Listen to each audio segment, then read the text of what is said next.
Alright, so guys, it's been a few hours. I haven't really encountered anything on the road. It's been pretty much dead. There's nothing out there. I'm recording this around Fort Pierce, I believe I'm by already. And I haven't been able to move. Honestly, this has been incredible. I really haven't, encountered anything along the whole trip. I don't understand how or why or what the hell is going on, but it shouldn't have been this bad this far. So, I really don't know what's going on. I don't know what to expect. I honestly don't know. So far it's been an insane trip. There's nothing out here.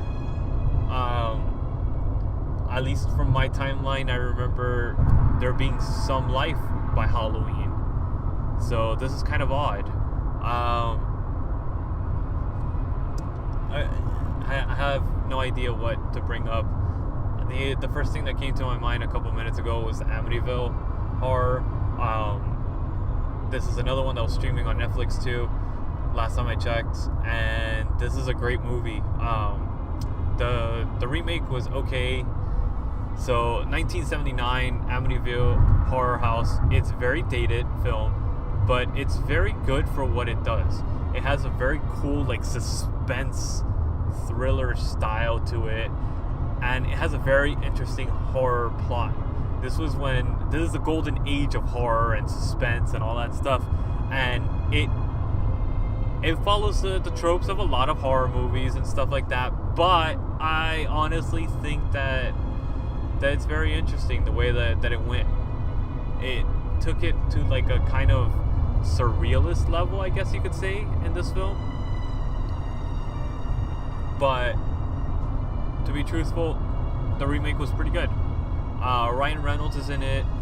This is 2005, I want to say. 2005, I believe. Okay, and it does a good job. It follows the life of this family that they buy this house, and there was a murder a few years before in the house, and the house is coming alive. The spirits and ghosts of the previous people that have died in the house are coming back for revenge on the family, and they possess whoever inhabits the house and drive them to kill the people that are currently inhabiting the house. And it goes even to the extent of full-on poltergeist shit. The whole house comes alive at some point, and it's just very fucking cool seeing modern effects to an older movie that was so good and so much part of my childhood. I really enjoyed it. Oh shit, there's a fucking roadblock ahead. Alright, I'm gonna have to pull over. Damn. Alright, hopefully I can get off here. No, not gonna be able to get off here either. Alright guys, I gotta go. I gotta figure out where the hell I'm gonna go.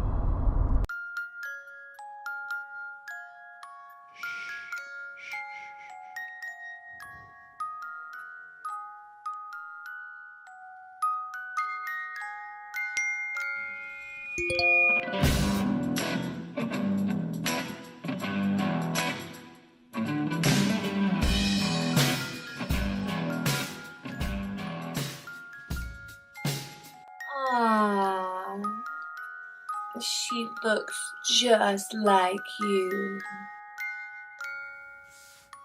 Congratulations, Daddy.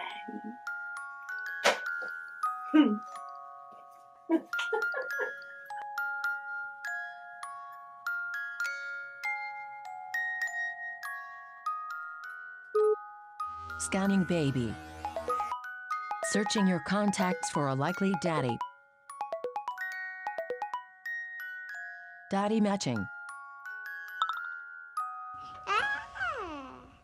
Congratulations.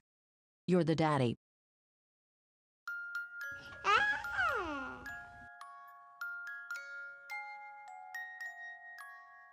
Hey guys, how you guys doing? So I ran out of gas. Now I guess the rest of the way I'm gonna have to be walking. This is gonna really suck, but you know, we're probably about close to 90 miles from Miami, so it's gonna be a long walk. But before I start the walk, I wanted to review another film that I don't know why this particular view and everything reminded me of this film. It's 28 Days Later. This is such an amazing movie. It's a zombie film, but it's a zombie British film that's to another level. I really enjoy this. It has like this crazy music that is so freaking beautiful. I love it. It's Danny Boyle at the beginning, and this was one of his first films. The whole film was shot with digital film for the first time, probably a good 10 years ago, 12 years ago. And this isn't streaming on Netflix, I don't believe, at least currently, but this is something that it's worth buying, it's worth renting on Amazon. It's really worth checking out. 28 Days Later is one of my favorite, if not my favorite, zombie film. And it creates the characters, it builds the world, it does all this that normally is not done in zombie and horror films. So I really appreciate the fact that, you know, it does that. It does a very interesting way of creating this too. It does basically it establishes the characters, it builds the motivations for the characters and why they're in the position that they are, and it builds the world based on commercials and flashbacks that are really well done and really interesting to watch. I honestly think that this is one of the better flashbacks that I've ever seen for a zombie film, horror film, whatever you want to call it. It does a very interesting job of establishing that. So I just want to let you guys know this is one of my favorite films. The pacing and dramatization of the film is very interesting. It's not the usual horror film. It doesn't just do blood, gore, and all that stuff. It actually has like a plot. It actually follows the plot.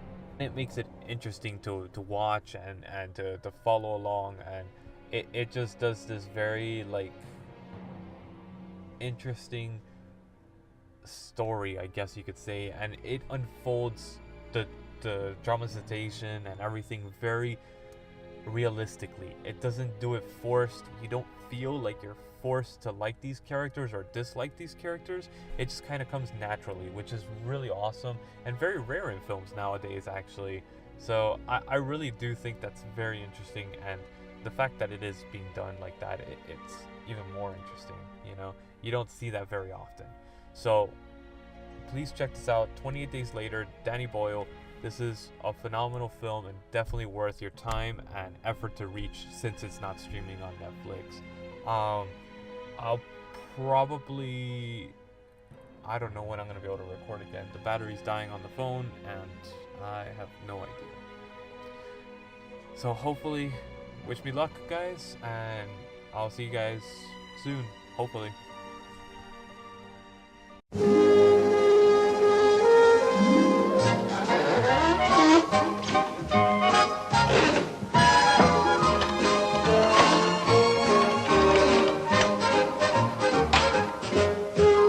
Von den Bergen her kommt der kleine Bär, wo das Alphorn erklingt. Jeder freut sich sehr über unseren Bär, der die gute Bärenmarke bringt.